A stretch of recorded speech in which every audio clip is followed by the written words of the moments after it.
اسلامي امارت د ایران پر اټومي ساينس پوهانو د اسرایل بریدونه په کلکو ټکو وغندل. او روسي خبر دا چې د ایران پخوانی ولی عهد ایرانیانو ته وویل چې د اوسني حکومت څخه لارې جدا کړي.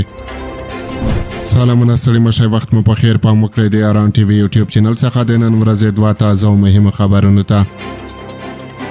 د افغانستان اسلامي امارت د ایران پر اټومي ساينس پوهانو د اسرایل بریدونه وغندل.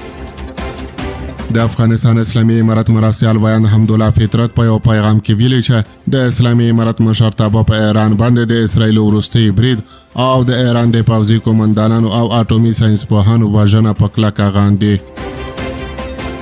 د افغانستان اسلامي امارت د اسرایل برید د نړیوالو قوانینو او د هیوادونو د حاکمیت څخه ښکاره سرغړونه وبلله. د افغانستان اسلامي امارت وویل چې دا بریدونه په داسې حال کې شوي دي چې په غزه کې د فلسطین مظلوم خلک د اسرایل د اشغالګر رژیم له خوا په ناورین سره تر برید لاندې دي.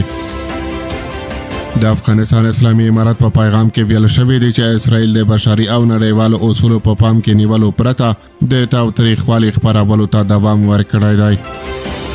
د افغانستان اسلامي امارت مرستیال بیان وویل چې اسرایل تاوتریخوالي ته لمن وهلې او د سیمې هیوادونه یې اندېښمن کړي دي. او روسي خبر دا چې د ایران پخوانی ولی عهد ایرانیان مدني نافرمانی ته وهڅول. د ایران د پخوانی شاه زوی رضا پهلوي وایي د ایران اسلامي جمهوریت له لسیزو فساد او بې کیفیتۍ وروسته په خورا نازک او کمزوري حالت کې دی. ښاغلي پهلوي په خپل ویډیویي پیغام کې ویلي د رژیم وروستۍ ماته یوازې د ایران د ستر ملت په لاس ممکنه ده. رضا پهلوي د ایران خلکو ته په داسې حال کې ویډیویي پیغام خپور کړی چې اسرایل د ایران په ښارونو وژونکي بریدونه کوي.